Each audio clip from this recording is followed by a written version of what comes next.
ഒരു കിഡ്നി സ്റ്റോണോ അല്ലെങ്കിൽ ഒരു യൂട്രൈൻ പ്രോബ്ലമോ ഒക്കെ ആയിട്ട് പലപ്പോഴും രോഗികൾ വന്ന് പറഞ്ഞ് സിംറ്റംസ് അവർ ഒരു ഗ്രൂപ്പ് ഓഫ് സിംറ്റംസ് ഇനി എൻ്റെ പ്രശ്നങ്ങൾ ഇത് വയറിന് എന്തെങ്കിലും പ്രശ്നമുണ്ടോ, ഗ്യാസിൻ്റെ പ്രശ്നം, അയ്യോ ഡോക്ടറെ അത് പറയാൻ മറന്നുപോയി, ഭയങ്കര ബുദ്ധിമുട്ടാണ്, അൺഇൻറ്റൻഷണൽ, അത് നമ്മൾ ആലോചിക്കാതെ മറ്റു കാരണങ്ങൾ അകാരണമായി വരുന്ന വെയിറ്റ് ലോസ് ഉണ്ടെങ്കിലൊക്കെ തന്നെ നിങ്ങൾ തീർച്ചയായിട്ടും ഒന്നുകൂടി ശ്രദ്ധിക്കുകയും ഒരു ഡോക്ടറുടെ കൃത്യമായ നിർദ്ദേശങ്ങൾ സ്വീകരിക്കുകയും ചെയ്യേണ്ടതാണ്.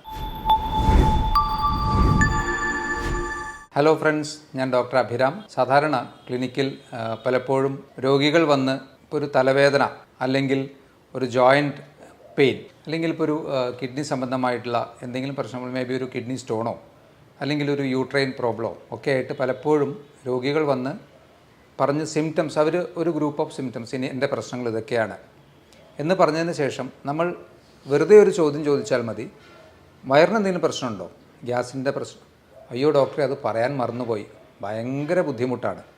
കാരണം അപ്പോൾ അവരുടെ മെയിൻ കൺസേൺ ഈ ഒരു തലവേദനയോ അല്ലെങ്കിൽ ജോയിൻറ്റ് പെയിനോ ആണെന്നുള്ളതേ ഉള്ളൂ.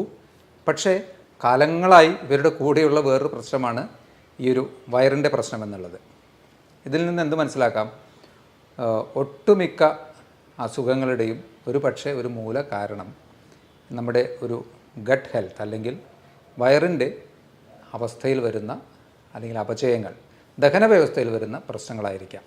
നമുക്ക് ആലോചിച്ചാൽ അത് മനസ്സിലാവുന്നതാണ്. കാരണം നമ്മൾ കഴിക്കുന്ന ഭക്ഷണം ശരിയായ രീതിയിൽ അതിനെ ദഹിപ്പിക്കാനും അതിൽ നിന്ന് വേണ്ട പോഷകങ്ങളെ ശരീരത്തിന് വലിച്ചെടുക്കാനും അതിനെല്ലാം ശേഷം ബാക്കി വരുന്നവയെ കൃത്യമായി പുറന്തള്ളാനും കഴിഞ്ഞിട്ടില്ലെങ്കിൽ തന്നെ നമുക്ക് അസുഖങ്ങൾ സ്റ്റാർട്ട് ചെയ്യും. കാരണം എല്ലാം ബേസ് ചെയ്തിരിക്കുന്നത് ഈ ഒരു ഭക്ഷണവുമായി റിലേറ്റഡ് ആയിട്ടാണല്ലോ. ഭക്ഷണമില്ലാതെ, ന്യൂട്രിയൻറ്റ് റിച്ച് ആയിട്ടുള്ള ഭക്ഷണമില്ലാതെയും തീരെ ഭക്ഷണമില്ലാതെയൊന്നും നമുക്ക് ഒരുപാട് കാലം സർവൈവ് ചെയ്യാനും പറ്റില്ല. അത് അസുഖങ്ങളിലേക്ക് നയിക്കും. അപ്പോൾ എല്ലാത്തിൻ്റെ ഒരു ബേസിക് കാരണം ഇത് തന്നെ ആയിരിക്കാം. നിങ്ങൾക്ക് അധികമായി വയർ വന്ന് വീർക്കുന്നത് പോലെ, ഇടയ്ക്കിടയ്ക്ക് അധികമായ എമ്പക്കം, അതുപോലെ തന്നെ കീഴ്വായു, ഇതൊക്കെ അമിതമായി നിങ്ങളെ ബുദ്ധിമുട്ടിക്കുന്നുണ്ടെങ്കിൽ, അതുപോലെ കോൺസ്റ്റിപ്പേഷൻ, മലബന്ധം, ഡയേറിയ, ചില അവസരങ്ങളിൽ ഡയേറിയ, കഫം കലർന്ന മലം, ഇതൊക്കെ പോകുന്നുണ്ടെങ്കിൽ ഒരു സാധ്യത നിങ്ങൾക്ക് സിബോ, അധികം പഴക്കമില്ലാത്തൊരു ടെർമിനോളജിയാണ്, small intestinal bacterial overgrowth, നമ്മുടെ ചെറുകുടലിൽ വരുന്ന ബാക്ടീരിയകളുടെ, അതുതന്നെ മോശം ബാക്ടീരിയകളുടെ അധികമായ ഓവർ ഗ്രോത്ത് മൂലം വരാവുന്ന പ്രശ്നങ്ങൾ. ഇത് അത്ര സിമ്പിളായിട്ടുള്ളൊരു പ്രശ്നമല്ല, മാരകമായ പ്രശ്നങ്ങളിലേക്കും ഇത് നയിക്കാറുണ്ട്. ശരിക്ക് നമ്മുടെ കുടലിൽ 200-ൽ പരം micro organisms, millions of organisms ഉണ്ട്. അതിൽ 200-ൽ അധികമുള്ള തരത്തിലുള്ള ബാക്ടീരിയ, ഫംഗസ്, വൈറസസ് ഒക്കെ തന്നെയുണ്ട്. ഇതിൽ നല്ലൊരു ശതമാനം സൂക്ഷ്മാണുക്കളും നമുക്ക് ഗുണം ചെയ്യുന്നവയാണ്. എന്നാൽ ചിലവ നമുക്ക് ദോഷം ചെയ്യുന്നവയുമുണ്ട്. ഈ ദോഷം ചെയ്യുന്നവയുടെയും നല്ല സൂക്ഷ്മാണുക്കളുടെയും ആ ഒരു ബാലൻസിൽ കാര്യമായ വ്യതിയാനങ്ങൾ വരുമ്പോൾ തീർച്ചയായിട്ടും പ്രശ്നങ്ങളുണ്ടാകും. ദഹന വ്യവസ്ഥയിൽ കാര്യമായ അപചയങ്ങൾ ഉണ്ടാകും. ഈ ഒരു സിബോ എന്ന ഒരു അസുഖവുമായി ബന്ധപ്പെട്ട് പറയാവുന്ന പ്രോബബിൾ ആയിട്ടുള്ള ചില കാരണങ്ങളെക്കുറിച്ച് നോക്കുമ്പോൾ, ഒരു കാരണം നമ്മുടെ ആസിഡിക് മീഡിയ, ശരിക്കും നമ്മുടെ സ്റ്റൊമക്കിൽ, ആമാശയത്തിൽ നല്ല ആസിഡ് സെക്രീഷൻ ഉണ്ട്. അതായത് ദഹനരസമായിട്ട് പുറപ്പെടുവിക്കുന്ന ആസിഡ് സെക്രീഷൻ ആമാശയത്തിൽ ഉണ്ട്. അതൊരു ഹൈഡ്രോക്ലോറിക് ആസിഡ് തന്നെ, കുറച്ച് വീര്യമുള്ള ആസിഡ് തന്നെയാണ്. അപ്പോൾ ഈ ആസിഡ് മീഡിയത്തിലെ കുറവ് വന്ന് അത് ആൽക്കലൈൻ മീഡിയത്തിലേക്ക് പോകുമ്പോഴാണ് ശരിക്കും പറഞ്ഞാൽ ഈ ഒരു ബാക്ടീരിയൽ ഓവർ ഗ്രോത്ത് കൂടുതലായിട്ട് വരുന്നത്. ശരിക്കും ആമാശയത്തിൽ നിന്ന് മുന്നോട്ട് പോകുന്നതിനനുസരിച്ചിട്ട് ദഹനത്തിൻ്റെ പ്രാഥമികമായിട്ടുള്ള നല്ലൊരു ഭാഗം നടക്കുന്നതും ആമാശയത്തിൽ വെച്ചാണല്ലോ. അതിനുശേഷം മെല്ലെ മെല്ലെ അത് അടുത്ത ഭാഗമായി ചെറുകുടൽ, വൻകുടൽ, അങ്ങനെ നീങ്ങിയാണല്ലോ അത് ഓരോരോ പോർഷനായിട്ട് പോകുന്നത്. അപ്പോൾ അതിലേറ്റവും കൂടുതലായിട്ട് അബ്സോർപ്ഷനൊക്കെ വരുന്നത് നമ്മുടെ ചെറുകുടലിൽ വെച്ചാണ്. അപ്പോൾ ഈ ആമാശയത്തിൻ്റെ, അതിന് ഹൈപ്പോക്ലോർഹൈഡ്രിയ എന്നാണ് പറയുന്നത്. അപ്പോൾ ഈ ആമാശയത്തിലെ pHൻ്റെ വാല്യൂ, ആസിഡിക് മീഡിയം കുറഞ്ഞ് ആൽക്കലൈൻ ആവാനുള്ള കാരണം എന്തായിരിക്കും? പ്രൊബബിളായിട്ട് നമുക്ക് കുറച്ച് കാര്യങ്ങൾ അതിൽ പറയാവുന്നതാണ്. ഒന്ന്, അട്രോഫിക് ഗ്യാസ്ട്രൈറ്റിസ് എന്ന് പറയും. അതായത് ഈ ഒരു ആസിഡ് പ്രൊഡ്യൂസ് ചെയ്യുന്ന ഗ്രന്ഥികളുടെ കാലക്രമേണയുള്ള നാശം. അതിന് എടുത്തു പറയാവുന്ന ഒരു പ്രശ്നമായിട്ടുള്ളത് ഒന്ന്, ഓട്ടോ ഇമ്മ്യൂൺ അസുഖങ്ങൾ, ദഹന വ്യവസ്ഥയിൽ വരുന്ന ഓട്ടോ ഇമ്മ്യൂൺ അസുഖങ്ങൾ ഒരു കാരണമായിരിക്കാം. എച്ച് പൈലോറി എന്ന ഒരു ബാക്ടീരിയയുടെ, എച്ച് പൈലോറി എന്ന ബാക്ടീരിയ നമുക്ക് ഗുണകരമല്ല എന്നുള്ളതാണ് പറയുന്നത്. അതിൻ്റെ അമിതമായ പ്രവർത്തനം, ഇതൊക്കെ തന്നെ ഈ അട്രോഫിക് ഗ്യാസ്ട്രൈറ്റിസ് അല്ലെങ്കിൽ ഇതൊക്കെ ഒരു ക്രോണിക് ഗ്യാസ്ട്രൈറ്റിസ് എന്ന സ്റ്റേജും അതിൽ നിന്ന് ഈ ഒരു ഗ്രന്ഥിയുടെ പെർമനൻ്റ് ആയിട്ടുള്ള ഒരു തകരാറിലേക്കും പോകാം. അതുകൊണ്ട് തന്നെ ആസിഡിക് മീഡിയം അവിടെ നഷ്ടപ്പെടുന്നു. ഇതുപോലെ തന്നെ കണ്ടിന്യൂസ് ആയിട്ടുള്ള ഓവർ ദ കൗണ്ടർ മെഡിക്കേഷൻ, ഗ്യാസിൻ്റെ പ്രശ്നം വരുമ്പോൾ പലരും നേരെ മെഡിക്കൽ ഷോപ്പിൽ ചെന്ന് ഗ്യാസിന് മരുന്നുണ്ടോ, അപ്പോൾ ഓവർ ദ കൗണ്ടർ കൊടുക്കാവുന്ന മെഡിസിൻസ് അവരെടുത്ത് കൊടുക്കുന്നു. ഇതിൻ്റെ കണ്ടിന്യൂസ് ആയിട്ടുള്ള ഉപയോഗവും ഈ ഒരു അവസ്ഥയിലേക്ക് എത്തിക്കാൻ സാധ്യതയുണ്ട്. ഇവിടെ ഇനി എന്താ സംഭവിക്കുന്നത്? ഈ ആസിഡിക് മീഡിയം നഷ്ടപ്പെട്ട സ്റ്റൊമക്കിൽ ദഹനം ശരിയായ രീതിയിൽ നടക്കാതെ തന്നെ ഈ ഭക്ഷണ പദാർത്ഥങ്ങൾ അടുത്ത ഭാഗമായ സ്മോൾ ഇൻറ്റസ്റ്റൈനിലേക്ക് പ്രവേശിക്കുന്നു. ദഹനം ശരിയായി നടക്കാത്ത ആസിഡിക് മീഡിയം അവിടെ ഇല്ല, നടക്കാനുള്ള ആസിഡിക് മീഡിയമോ അവിടെ ഇല്ല. സ്മോൾ ഇൻറ്റസ്റ്റൈനിൻ്റെ പ്രധാന ഫംഗ്ഷൻ എന്നുള്ളത് ന്യൂട്രിയൻസിൻ്റെ അബ്സോർപ്ഷനാണ്. അപ്പോൾ അതുകൊണ്ട് തന്നെ ഈ സാധനങ്ങൾ, ഈ ഭക്ഷണ പദാർത്ഥങ്ങൾ അവിടെ കിടന്ന് കൂടുതൽ ഫെർമെൻറ്റ് ചെയ്യാനുള്ള സാധ്യതയുണ്ട്. അപ്പോൾ ഈ നല്ല ബാക്ടീരിയയും മോശം ബാക്ടീരിയയുമായിട്ടുള്ള ആ ഒരു സന്തുലിതാവസ്ഥ നഷ്ടപ്പെടുന്നു, മോശം ബാക്ടീരിയകൾ പെരുകുന്നു. ഇതാണ് ശരിക്ക് സിബോ, സ്മോൾ ഇൻറ്റസ്റ്റൈനൽ ബാക്ടീരിയൽ ഓവർഗ്രോത്ത് ഒരു കാരണമായി പറയാവുന്നത്. അതുപോലെ തന്നെ അധികമായ ആൽക്കഹോൾ ഉപയോഗം, ഇതൊക്കെ തന്നെ ഇത്തരത്തിൽ ഈ ഒരു ആമാശയത്തിൻ്റെ ബേസിക് ആയിട്ടുള്ള പ്രോപ്പർട്ടിയെ നശിപ്പിക്കാനും ഈ ഒരു സിബോ എന്ന അവസ്ഥയിലേക്ക് എത്താനുമുള്ള സാധ്യതകൾ വർദ്ധിപ്പിക്കുകയാണ് ചെയ്യുന്നത്. അപ്പോൾ ഇതിൻ്റെ കാരണങ്ങളിലൊന്ന് ഇപ്പോൾ ഓൾറെഡി പറഞ്ഞ ഈ 2 ബാക്ടീരിയകളുടെ പ്രപ്പോർഷനിൽ വരുന്ന മോശം ബാക്ടീരിയകളുടെ ഓവർ ഗ്രോത്ത്, 2 ഹൈപ്പോക്ലോർഹൈഡ്രിയ, അതായത് ആസിഡിക് മീഡിയം നഷ്ടപ്പെടുന്ന ഒരു പ്രശ്നം. മൂന്നാമതായി പറയാവുന്നത് ലോ മോട്ടിലിറ്റിയാണ്. അതായത് നമ്മുടെ വായിൽ നിന്ന് ഭക്ഷണം കഴിച്ച് അത് അവസാനം മലാശയത്തിലൂടെ അതിൻ്റെ വേസ്റ്റ് പ്രൊഡക്ട്സ് പുറത്തേക്ക് പോകുന്ന ആ ഒരു ടൈം ഫാക്ടറിൽ വരുന്ന വ്യതിയാനം, ഈ ഒരു ദഹന വ്യവസ്ഥ കുറച്ച് ലോ അല്ലെങ്കിൽ സ്ലോ ആകുന്നതിൻ്റെ ഭാഗമായിട്ടും കൂടുതൽ സമയം ഭക്ഷണ പദാർത്ഥങ്ങൾ കെട്ടി നിൽക്കാനും ഫെർമെൻറ്റഡ് ആവാനും ഈ ഒരു ബാക്ടീരിയയുടെ ഓവർ ഗ്രോത്ത് വരാനും സാധ്യതയുണ്ട്. ആൽക്കഹോളിൻ്റെ അബ്യൂസ്, ഇത് രണ്ടും തമ്മിലുള്ള വ്യത്യാസം നിങ്ങൾ മനസ്സിലാക്കിയാൽ അതിലത്തെ പ്രശ്നം കഴിഞ്ഞു. പലരും അതിലേക്കൊരു ഡിപ്പെൻഡൻസിയിലേക്കോ അല്ലെങ്കിൽ ടു ഫ്രീക്വൻ്റ് ആയിട്ടുള്ള ആൽക്കഹോൾ കൺസംഷനിലേക്കോ പോകുമ്പോൾ ആൽക്കഹോൾ തീർച്ചയായിട്ടും കഴിക്കാതിരിക്കുക തന്നെയാണ് നല്ലത്. എന്നാലും അതിനെ മിനിമലൈസ് ചെയ്യാനും അതിനെ ലിമിറ്റ് ചെയ്യാനും പറ്റാത്തവർക്ക് ഈ ഒരു പ്രശ്നം വരാനുള്ള സാധ്യതകൾ കൂടുതലാണ്. ഇനി ഇത് കൂടാതെ സ്ട്രക്ചറൽ ഡിഫക്ട്സ്, അതായത് നമ്മുടെ ദഹന വ്യവസ്ഥയിൽ ഇൻറ്റസ്റ്റൈനിൽ പല ഭാഗത്തായി വരുന്ന ഫിസ്റ്റുലകൾ അല്ലെങ്കിൽ ഡൈവർട്ടിക്കുലം, പൗച്ച് പോലെയുള്ള ഭാഗങ്ങൾ, അതായത് ബാഗ് പോലെയൊക്കെ ഇതിൽ നിന്ന് പുറത്തേക്ക് തള്ളി നിൽക്കുന്ന ഭാഗങ്ങൾ ഒക്കെ തന്നെ അതിലൊക്കെ ഈ ഭക്ഷണ പദാർത്ഥങ്ങൾ നിന്നിട്ടും ഇത്തരത്തിലുള്ള ഒരു അവസ്ഥയിലേക്ക്, അത് സ്ട്രക്ചറൽ ഡിഫക്ട്സ് എന്ന് പറയാം, അതിലൂടെയും ഈ ഒരു സിബോ എന്ന അവസ്ഥയിലേക്ക് എത്താൻ സാധ്യതയുണ്ട്. ആർക്കൊക്കെയാണ് ഈ ഒരു അസുഖം വരാൻ കൂടുതൽ സാധ്യതയുള്ളത്? ഒന്ന്, ക്രമം തെറ്റിയിട്ടുള്ള ഭക്ഷണം കഴിക്കുന്നവർക്ക് തീർച്ചയായും സാധ്യതകൾ കൂടുതലാണ്. മെൻ്റൽ സ്ട്രെസ്സ് കൂടുതലുള്ളവർക്ക് സാധ്യത കൂടുതലാണ്. ഏജ് അഡ്വാൻസ് ചെയ്യുന്നതിനനുസരിച്ച്, ഏജ് കൂടുന്നതിനനുസരിച്ചിട്ട് ഈ ഒരു അസുഖത്തിനുള്ള ടെൻഡൻസി കൂടി വരുന്നു. ആൽക്കഹോൾ അബ്യൂസ്, ആൽക്കഹോൾ കൂടുതലായി കഴിക്കുന്നവർക്ക് വരാനുള്ള സാധ്യതകൾ കൂടുതലാണ്. പാർക്കിൻസണിസം പോലെയുള്ള അസുഖങ്ങളുള്ളവർ, അതുപോലെ തന്നെ ഹൈപ്പോ തൈറോയിഡിസം പോലെയുള്ള അസുഖങ്ങളുള്ളവർ ഒക്കെ തന്നെ ഈ ഒരു സിബോ ഡെവലപ്പ് ചെയ്യാൻ ടെൻഡൻസി ഉള്ളവർ, കൂടുതൽ സാധ്യതയുള്ളവർ എന്ന് പറയേണ്ടി വരും. കിഡ്നി അസുഖങ്ങളുള്ളവർക്കും ഈ ഒരു അസുഖത്തിനുള്ള ടെൻഡൻസി കൂടുന്നു. ഡയബറ്റീസ് പോലെയുള്ള അസുഖങ്ങളുള്ളവർക്ക്, അതുപോലെ തന്നെ ഓൾറെഡി നമ്മുടെ ദഹന വ്യവസ്ഥയുമായി പ്രശ്നങ്ങളുള്ളവർ, for example IBS, irritable bowel syndrome, ഇതും വളരെ കോമൺ ആയിട്ടുള്ളൊരു അസുഖമാണ്.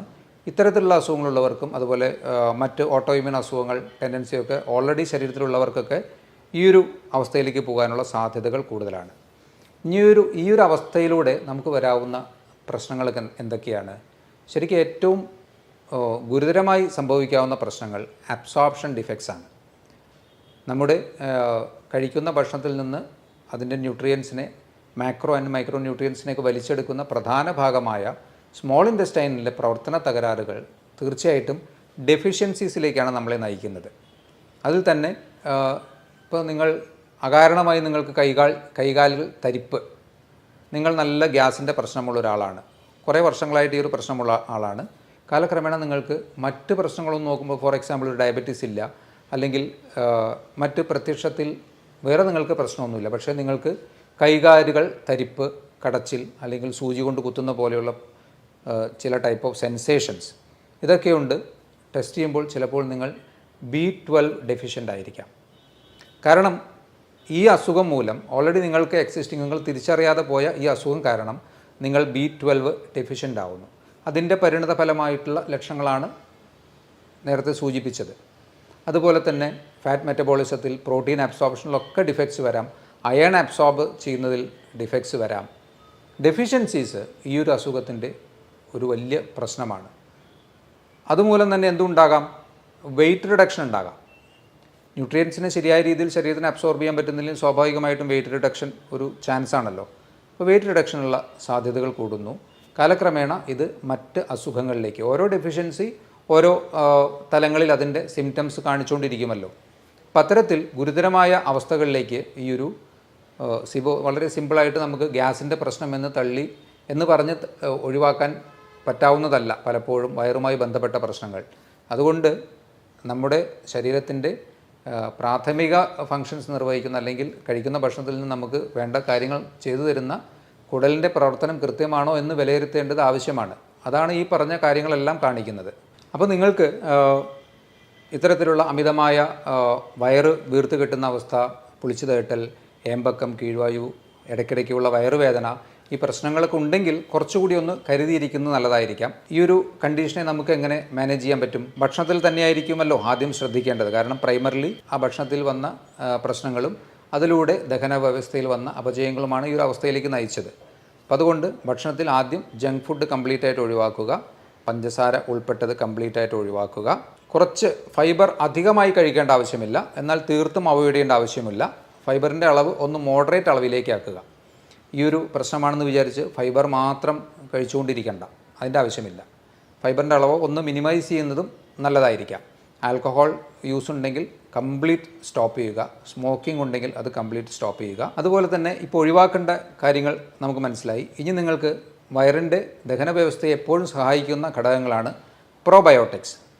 അതായത് നല്ല ബാക്ടീരിയകൾ ഉണ്ടാക്കാൻ കഴിവുള്ളതും അത് ഉൾപ്പെട്ടതുമായിട്ടുള്ള ഭക്ഷണങ്ങൾ.